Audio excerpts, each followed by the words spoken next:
boy, this is going to be an ugly one. Ricky walks 4 dogs each day. She is paid $6 for walking each dog. She walks dogs 5 days each week. To determine the total amount in dollars she will be paid for walking dogs 5 days each week, Ricky follows the rule shown below. Multiply the total amount paid each day by the number of days.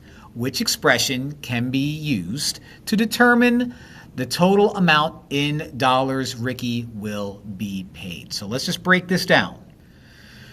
Now, this is going to seem kind of out of order, but we're following the rules that they want us to follow. They said multiply the total amount paid each day.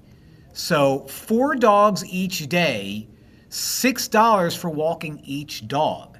That is 4 times 6. Now, usually when we do 4 times 6 and then we do something else, we wrap it in parentheses. We're going to do that. Now, we multiply that by the number of days. That's 5. So we're going to multiply that to 5. Now, if you're looking at this, you're saying none of these are parentheses 4 times 6, close parentheses, times 5. You're right.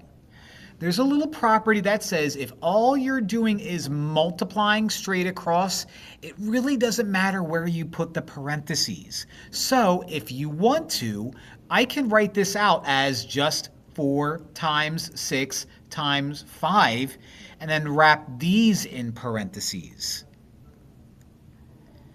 So it's a really strange problem. Now, the reality is in none of these am I going to add, subtract, or divide. So the only one that really makes sense here is A, because that's the only one with multiplication symbols across the board. So I don't like this problem. It's a terrible problem, but it's possible that you might see something like it, so good luck.